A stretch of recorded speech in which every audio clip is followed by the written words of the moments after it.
तो आज हम इस वीडियो में देखेंगे कि आईपी एड्रेस जो है वो क्या होता है और कैसे हम इंस्टेंस को जो भी EC2 इंस्टेंस हम क्रिएट करेंगे उससे एक इलास्टिक आईपी एड्रेस कैसे अटैच और डिटैच करेंगे। सबसे पहले बेसिक मैं आपको आईपी एड्रेस का बता दूं तो आईपी एड्रेस जो होता है बेसिकली एक number of sequence of numbers होते हैं जो कि आपके डिवाइस को असाइन किया जाता है when you are connected with the internet.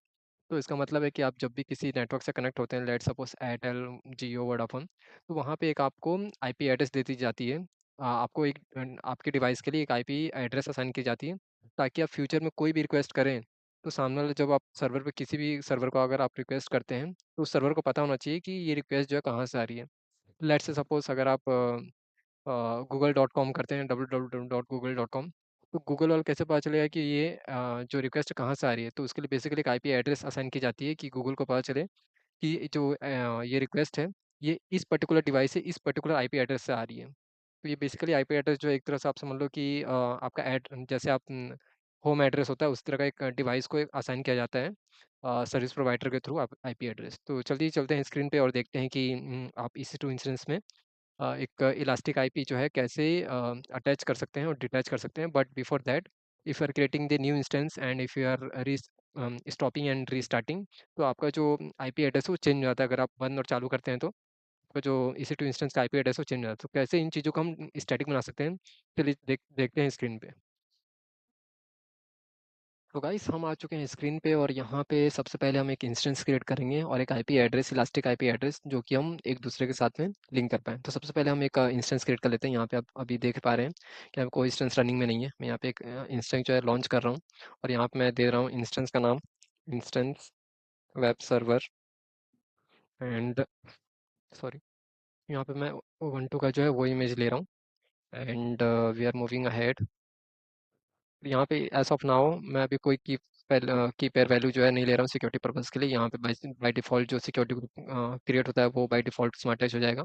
And here we have launch the simple one instance which is of Ubuntu type. उसी के साथ-साथ में तब तक ये इंस्टेंस जो है रनिंग स्टेट में है, रन होता है, तब तक हम एक इलास्टिक आईपी जो है वो क्रिएट कर लेते हैं। तो यहाँ पे देख पा रहे हैं जैसे आप होम पेज में आएँगे, यहाँ पे नेटवर्क सिक्योरिटी टैब में यहाँ पे एक इलास्टिक आईपी का आपको ऑप्शन मिलेगा। तो यहाँ पे आपको क्लिक करना है एंड देन यहाँ पे आप देख पा रहे हैं कि अभी जो है मेरे पास कोई इलास्टिक आईपी जो है मैंने अभी तक एसोसिएट किया नहीं है। यहाँ पे सबसे पहले आपको एलोकेट आईपी एड्रेस पे क्लिक करना है और यहाँ पे आपको एलोकेट पे क्लिक कर देना है। यहाँ पे आपके लिए एक जो है एक इलास्टिक आईपी एड्रेस जो है क्रिएट हो जाएगा। यहाँ पे मैं नाम देता हूँ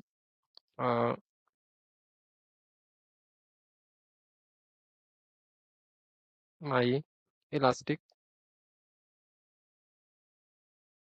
एड्रेस। तो ये हमारा जो है एक आईपी एड्रेस क्रिएट हो गया है, इलास्टिक आईपी एड्रेस, और इसको और हमारा जो इंस्टेंस है ये रहा। आइए देख लेते हैं इंस्टेंस जो है हमारा रनिंग स्टेट में हो चुका है कि नहीं। या ये जो है हमारा सॉरी, ये जो है हमारा जो है इंस्टेंस जो है रन हो चुका है। और यहाँ पे चेक करें कि यहाँ का जो IP v4 का एड्रेस है वो 47201 है। वहीं अगर यहाँ पे देखें तो इसका एड्रेस है वो 33164, मतलब इस वाले एड्रेस को हमें इस इंस्टेंस के साथ में लिंक करना है। तो सबसे पहले हमें इसको मैं चेक बॉक्स पे क्लिक कर लेना है, जो भी हमारा हमने आईपी एड्रेस क्रिएट किया है, इलास्टिक आईपी एड्रेस। यहाँ पे एलोकेट पे क्लिक करना है और जिस भी इंस्टेंस साथ में हमें लिंक करना है यहाँ पे उसको सिलेक्ट कर देना है। 1 minute, I think, okay.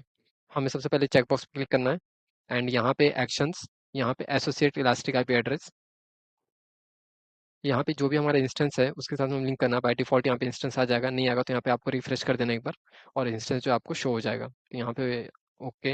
And आप कैसे वेरीफाई करें कि वो इंस्टेंस है? देखिए यहाँ पे E9 AA, यहाँ पे आप चेक करें कि E9 AA, तो हमारा वही इंस्टेंस है, बाय डिफ़ॉल्ट वहाँ पे शो हो जाता है। एंड उसके बाद से आपको एसोसिएट पे क्लिक कर देना है।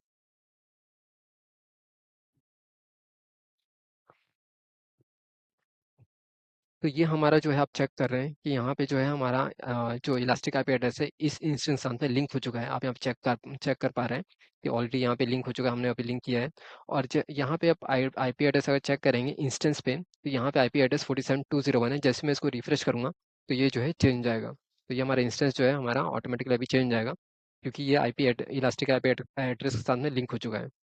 तो आप देख पा रहे हैं यहाँ पे जो है इसका एड्रेस जो है चेंज हो चुका है।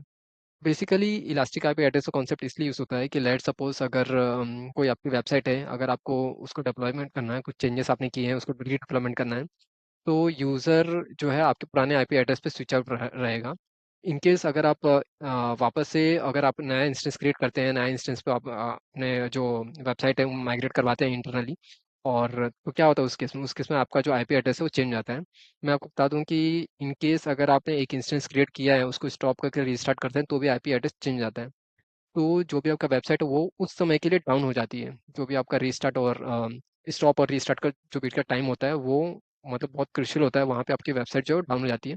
तो जो बड़ी-बड़ी कंपनीज़ होती है, Facebook, Google, Instagram, sorry, Facebook, Google, Microsoft, ये इलास्टिक आईपी का एड्रेस होता है ताकि उनकी जो डेवलपमेंट है वो इंटरनली चलते रहे जो भी वेबसाइट में, और वेबसाइट जो है वो डाउन ना हो।